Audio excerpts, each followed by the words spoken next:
ദൈവതിരുനാമത്തിന് നന്ദിയോടെ സ്തോത്രം ചെയ്യും സ്തുതിക്കുകയും ചെയ്യുന്നു. ക്രിസ്തുവിൽ പ്രിയമുള്ള സഹോദരങ്ങളും സഹോദരിമാരും കർത്തൃദാസന്മാരും അടങ്ങുന്ന ദൈവവചന കേൾവിക്ക് വേണ്ടി ദൈവം തന്നിരിക്കുന്ന ഈ വലിയ സമൂഹം, നിങ്ങൾ ഓരോരുത്തരുമായിരിക്കുന്ന സ്ഥലത്ത് കർത്താവ് നിങ്ങളെ ക്ഷേമത്തോടെ പരിപാലിക്കുകയും നിങ്ങളെ ദൈവത്തിൻ്റെ കരങ്ങളിൽ നിന്ന് താഴ്ത്തി വയ്ക്കാതെ ദൈവകൃപയിൽ പുതുകയും സൂക്ഷിക്കുകയും ചെയ്യുന്നുവെന്ന് ഞാൻ പൂർണ്ണമായിട്ടും വിശ്വസിക്കുന്നു.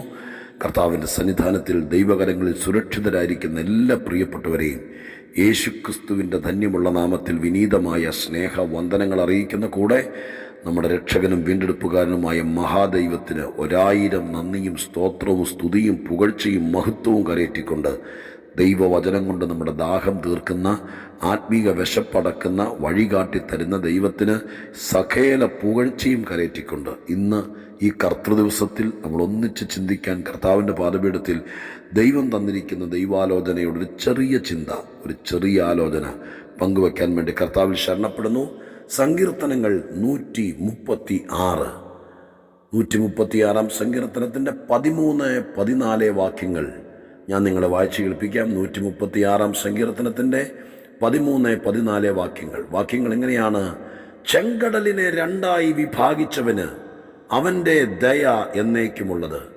അതിൻ്റെ നടുവിൽ കൂടി ഇസ്രായേലിനെ കടത്തിയവന് അവൻ്റെ ദയ എന്നേക്കും ഉള്ളത്. ഒന്നുകൂടെ ഞാൻ വായിച്ചു കേൾപ്പിക്കാം.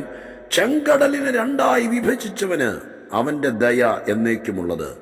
അതിൻ്റെ നടുവിൽ കൂടി ഇസ്രായേലിനെ കടത്തിയവന് അവൻ്റെ ദയ എന്നേക്കും ഉള്ളത്. 136 സങ്കീർത്തനം യഹോവയുടെ ദയയെ വർണ്ണിക്കുന്ന സങ്കീർത്തനമാണ്. ദൈവം ദയാലുവാണെന്ന് എത്രയോ പ്രാവശ്യം മനുഷ്യകുലം അനുഭവിച്ചറിഞ്ഞിട്ടുണ്ട്. ഇത്ര ദയാലുവായൊരു ദൈവത്തെ സ്തോത്രം ലോകത്തിന് കിട്ടില്ല. അത്രയ്ക്ക് ദയയുള്ള, കരുണയുള്ള, സ്നേഹമുള്ള, വിശ്വസ്തനായ ദൈവത്തിന് സ്തോത്രം ചെയ്യുന്നു. പ്രത്യേകിച്ച് വിശുദ്ധ തിരുവെഴുത്തിനകത്ത് ഏറ്റവും അധികം മനുഷ്യനോടുള്ള ബന്ധത്തിൽ ദൈവമായ കർത്താവിനെ പ്രകീർത്തിക്കുമ്പോൾ, ബന്ധപ്പെടുത്തുമ്പോൾ എഴുതുന്നൊരു പദമാണ് ദൈവത്തിൻ്റെ ദയ. 136 സങ്കീർത്തനത്തിൻ്റെ പ്രമേയം തന്നെ ദൈവത്തിൻ്റെ ദയ കൊണ്ട് നടന്ന അത്ഭുതങ്ങളാണ്. അതുകൊണ്ടാണ് ആ സങ്കീർത്തനം ഗാനപ്രതിഗാനമായി പാടുമ്പോൾ അതിനിടയിലെല്ലാം അവൻ്റെ ദയ എന്നേക്കുമുള്ളതെന്ന് ആളുകൾ ഏറ്റുപാടാനും ഏറ്റുപറയാനും തുടങ്ങിയത്. ദൈവത്തിൻ്റെ ദയ എന്നേക്കുമുള്ളതെന്ന് ആളുകൾ ഏറ്റുപറയാൻ കാരണം ഈ സങ്കീർത്തനത്തിൽ പറയപ്പെട്ടിരിക്കുന്ന മുഴുവൻ കാരണങ്ങൾ ദൈവത്തിൻ്റെ ദയ കൊണ്ട് സംഭവിച്ചതാണ്. അങ്ങനെയാണെങ്കിൽ ഞാൻ ആമുഖത്തിൽ തന്നെ നിന്നുകൊണ്ടൊരു ആലോചന പറയട്ടെ. ദൈവം ഇന്നും വറ്റിപ്പോകാത്ത ദയയുള്ളവനാണ്. ദൈവത്തിൻ്റെ ദയ നമ്മളെ വിടുതലിലേക്ക് നയിക്കും. ദൈവത്തിൻ്റെ ദയ നമ്മളെ ഉയർച്ചയിലേക്ക് നയിക്കും. ദൈവത്തിൻ്റെ ദയ നമ്മളെ മാനസാന്തരത്തിലേക്ക് നയിക്കും. ദൈവത്തിൻ്റെ ദയ നമ്മളെ ദൈവത്തിൻ്റെ തണലിലേക്കും ദൈവിക അനുഗ്രഹത്തിലേക്കും സ്വർഗീയ വിടുതലിലേക്കും നയിക്കും. നിങ്ങൾ വിശ്വസിക്കുക. നിങ്ങളുടെ കയ്യിലൊന്നുമില്ല, നിങ്ങളെ സഹായിപ്പാൻ ആരുമില്ല, പക്ഷെ ദയയുള്ളൊരു ദൈവമുണ്ട്. നിങ്ങളുടെ ഭാഗത്ത് കുറവുണ്ട്, കുറ്റമുണ്ട്, മനസാക്ഷി നിങ്ങളെ വേട്ടയാടുന്നു. പരിശുദ്ധാത്മാവ് നിങ്ങൾ ചിലരോട് പറയുന്നു, മനസാക്ഷി നിങ്ങളെ വേട്ടയാടുന്നു. നിങ്ങളുടെ ജീവിതത്തിൽ പാളിപ്പോയ തീരുമാനങ്ങൾ ഇപ്പോൾ പുറകോട്ട് നോക്കിയിട്ട് നിങ്ങൾ ചിന്തിക്കുന്നുണ്ടോ? വേണ്ടായിരുന്നു, അന്ന് അങ്ങനെ ദുർബലമായ തീരുമാനം എടുക്കണ്ടായിരുന്നു. അപ്പൻ പറഞ്ഞതാ, എല്ലാവരും പറഞ്ഞതാ, നിനക്കിത് നാശമാകും, വേണ്ട. പക്ഷെ അന്നത്തെ ദുർബല ചിന്തയിൽ, അന്നത്തെ പക്വതയില്ലാത്ത പ്രായത്തിൻ്റെ എന്തോ ദൈവാത്മാവ് ചിലരോട് പറയുന്നു. അന്നെടുത്ത തീരുമാനത്തിൻ്റെ തിക്താനുഭവങ്ങൾ ഹൃദയത്തിനകത്ത് തീ വാരിയിട്ടിരിക്കുന്നത് പോലെ, മുഖം വാടിയതുപോലെ, ജീവിതത്തിൻ്റെ കൈപ്പേറിയ താളം തെറ്റിയ അനുഭവങ്ങളിലൂടെ, വേദനാജനകമായിരിക്കുന്ന വിചാരങ്ങളിലൂടെ മുന്നോട്ട് പോകുമ്പോൾ സ്വർഗത്തിലെ ദൈവത്തിൻ്റെ ആത്മാവിൽ നിന്ന് നിങ്ങൾ ചിലരോട് പറയാൻ വേണ്ടി ആഗ്രഹിക്കുന്നു. ദൈവത്തിൻ്റെ ദയ തീർന്നു പോയിട്ടില്ല. നിയമം നോക്കിയാൽ, കൽപ്പന നോക്കിയാൽ, ചട്ടം നോക്കിയാൽ, പ്രമാണം നോക്കിയാൽ ഞാനും നിങ്ങളും ചില വിഷയത്തിൽ ഇനിയൊരു ജീവിതത്തിന് അർഹതപ്പെട്ടവരല്ല, ഇനി സന്തോഷിക്കാൻ അർഹതപ്പെട്ടവരല്ല, ഇനി നിനക്കൊരു ജീവിതം ഉണ്ടാകാൻ സാധ്യതയുമില്ല എന്നായിരിക്കും നിയമങ്ങളും ഒരുപക്ഷേ ദൈവത്തിൻ്റെ പ്രമാണങ്ങൾ പോലും. നമ്മുടെ കൂട്ടായ്മയ്ക്കകത്തെ ചട്ടക്കൂടുകളും അവരുടെ തീരുമാനങ്ങളൊക്കെ നമുക്ക് തന്നെ അറിയാം. മനസാക്ഷിയുടെ കോടതി പോലും വിധി പറഞ്ഞിരിക്കുന്നത് നിനക്കിനി ആനന്ദിക്കാൻ, സന്തോഷിക്കാൻ, എല്ലാവർക്കും ഉള്ളതുപോലെ ഒരു ജീവിതമോ, ഒരു നന്മയോ, ഒരു ഉയർച്ചയോ, ഒരു അനുഗ്രഹീതമായിരിക്കുന്ന അവസ്ഥയോ ഉണ്ടാകാൻ സാധ്യതയില്ലെന്ന് പറയുമ്പോൾ വചനം പറയുന്നു, അല്ലല്ല, ദൈവം ദയയുള്ളവനാകയാൽ ദയ കൊണ്ട് അത്ഭുതം നടക്കും. ദൈവത്തിൻ്റെ ദയ കൊണ്ട് വീര്യപ്രവർത്തികൾ നടക്കും. ദൈവത്തിൻ്റെ ദയ കൊണ്ട് വഴികൾ തുറക്കപ്പെടും. ദൈവത്തിൻ്റെ ദയ കൊണ്ട് വിചാരിക്കാത്ത രീതിയിലുള്ളൊരു ഫ്യൂച്ചർ നിനക്കും നിൻ്റെ തലമുറയ്ക്കും ഉണ്ടാകും. എന്തുകൊണ്ടെന്നാൽ ഈ സങ്കീർത്തനത്തിൻ്റെ ഉള്ളടക്കം പറയുന്നു, ഇതിനകത്ത് സംഭവിച്ചിരിക്കുന്ന, ഇതിനകത്ത് എഴുതപ്പെട്ടിരിക്കുന്ന സകല കാര്യങ്ങളും ദൈവത്തിൻ്റെ ദയയെ പ്രകീർത്തിച്ചുകൊണ്ടാണ്. ഇവിടെ ഇതാ വേദപുസ്തക ചരിത്രത്തിലെ ഏറ്റവും സുപ്രസിദ്ധമായ സംഭവമാണ് ചെങ്കടൽ പിളർന്നത്. ആ വിഷയത്തെക്കുറിച്ച് 13-14 വാക്യങ്ങൾക്കകത്ത് എഴുതിയിരിക്കുന്നത് ഇങ്ങനെയാണ്: ചെങ്കടലിനെ രണ്ടായി വിഭജിച്ചവനേ, അവൻ്റെ ദയ എന്നേക്കുമുള്ളത്. അപ്പോൾ ആ വാക്ക് നമുക്ക് ഇങ്ങനെ ചിന്തിക്കുന്നത് തെറ്റുണ്ടോ?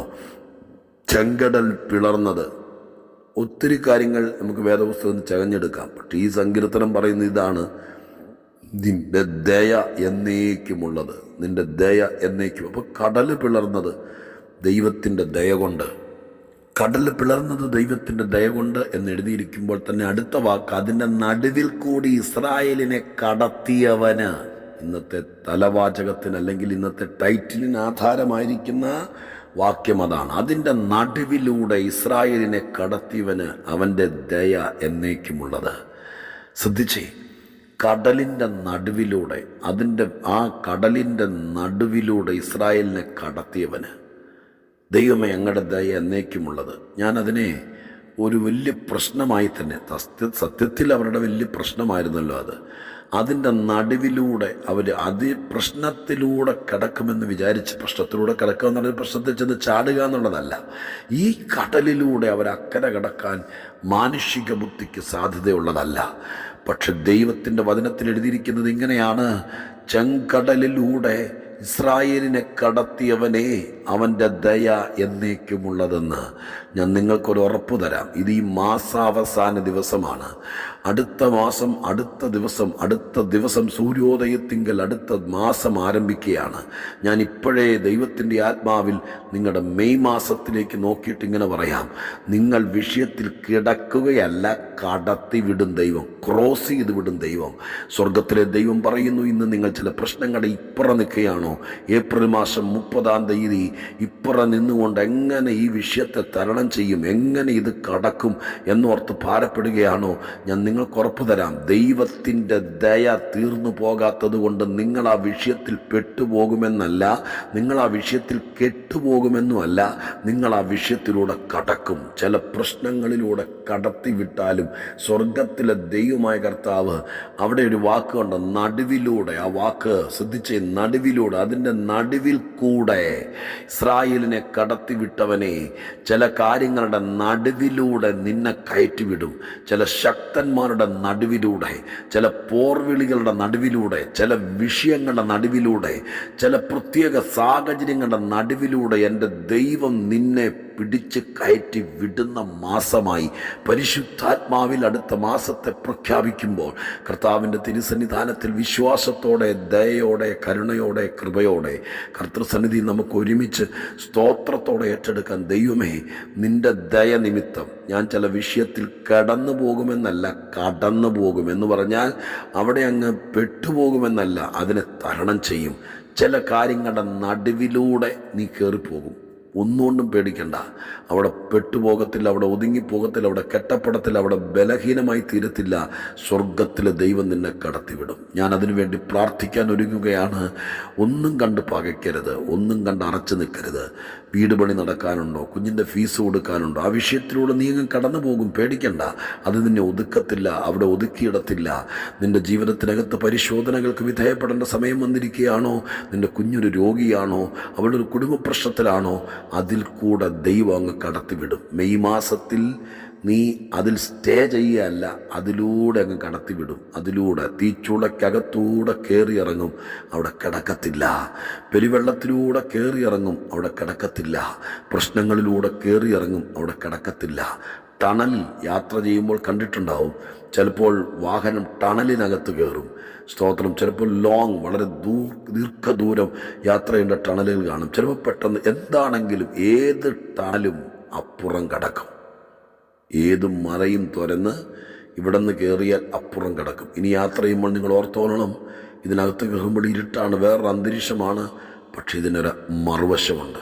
അക്കരെ കടക്കും. ഞാൻ നിങ്ങൾക്കായി പ്രാർത്ഥിക്കട്ടെ. നടുവിലൂടെ കടത്തിവിടുന്ന ദൈവമുണ്ട് പല വിഷയങ്ങളുടെ. നമുക്കൊരുമിച്ച് പ്രാർത്ഥിക്കാം. പരിശുദ്ധ ദൈവമേ, ഞങ്ങളുടെ സ്വർഗീയ പിതാവേ, കരുണാസമ്പന്നനായ കർത്താവിൻ്റെ തിരുസന്നിധിയിൽ ഈ മാസാവസാന ദിവസം, വിശിഷ്ട കർത്തൃദിവസം, ഞങ്ങൾ ഒന്നിച്ച് പ്രാർത്ഥിക്കുന്നു. ചില കാര്യങ്ങൾക്കകത്തൂടെ കടന്നു പോകേണ്ടി വന്നേക്കാം. പക്ഷേ ദൈവത്തിൻ്റെ ദയ ഞങ്ങളെ ചുറ്റി പരിപാലിക്കുന്നത് കൊണ്ട് അങ്ങയുടെ ദയ നിമിത്തം അതിനകത്ത് ഞങ്ങൾ ഒറ്റപ്പെടത്തില്ല, ഒതുങ്ങിപ്പോകത്തില്ല. അതിനകത്തൂടെ ഞങ്ങൾ കടന്നു പോകും.